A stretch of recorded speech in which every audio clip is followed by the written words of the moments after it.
शीत युद्ध की शुरुआत कैसे हुई आप लोगों को यहाँ पर हम बताएंगे। अगर आप चैनल पर नए आए हो तो चैनल को लाइक एंड सब्सक्राइब करो। शीत युद्ध की उत्पत्ति द्वितीय विश्व युद्ध के दौरान संयुक्त राज्य अमेरिका, रूस और इंग्लैंड ने कंधे से कंधा मिलाकर ध्रुवीय राष्ट्रों जर्मनी, इटली और जापान के विरुद्ध संघर्ष किया था। किंतु युद्ध समाप्त होते ही एक ओर ब्रिटेन और अमेरिका, दूसरी ओर रूस में तीव्र मतभेद उत्पन्न होने लगे। जल्द ही इन मतभेदों में तनाव की स्थिति उत्पन्न हो गई। शीत युद्ध के लक्षण द्वितीय विश्व युद्ध के दौरान ही उत्पन्न होने लगे थे। दोनों महाशक्तियां अपने अपने स्वार्थों के लिए युद्ध लड़ रही थीं और परस्पर सहयोग की भावना का दिखावा कर रही थीं। जो सहयोग की भावना युद्ध के दौरान दिखाई दे रही थी वह युद्ध के बाद समाप्त होने लगी थी और शीत युद्ध के लक्षण स्पष्ट तौर पर उभरने लगे थे। दोनों गुटों में एक दूसरे की शिकायत करने की उत्पन्न हो गई थी। रूस के नेतृत्व में साम्यवादी देश और अमेरिका के नेतृत्व में पूंजीवादी देश एक हो गए थे।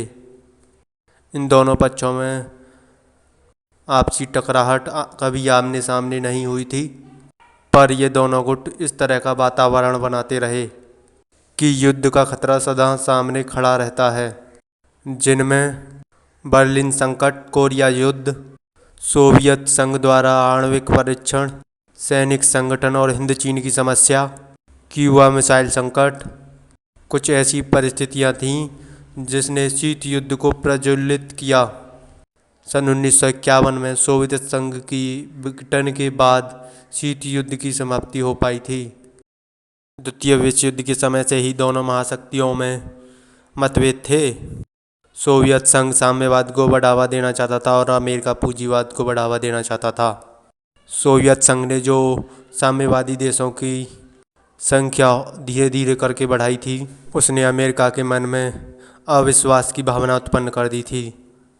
सोवियत संघ ने अपनी नीति को न्यायपूर्ण और समय की आवश्यकता बताया था। इसने पूंजीवाद को गहरा आघात पहुंचाया था।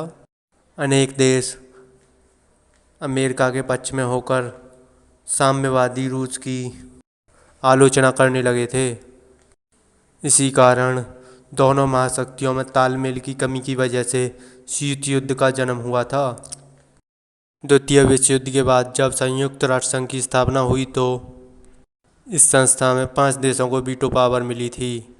सोवियत संघ ने अपनी इस शक्ति का बार बार प्रयोग करके पश्चिमी राष्ट्रों के प्रत्येक सुझाव को मानने से मना कर दिया था। इस तरह अमेरिका तथा पश्चिमी राष्ट्रों द्वारा संयुक्त राष्ट्र संघ में लाए गए प्रत्येक प्रस्ताव को हार का सामना करना पड़ा था। इससे अमेरिका और पश्चिमी राष्ट्र सोवियत संघ की आलोचना करने लगे थे। उनमें इस वजह से हर वक्त तनाव का माहौल ही रहता था।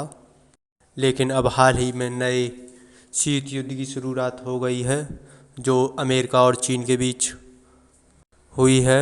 इसमें केवल अमेरिका का विरोधी चेंज हो गया है। सोवियत संघ की जगह चाइना ने ले ली है। अब इसका क्या परिणाम होगा क्या पता।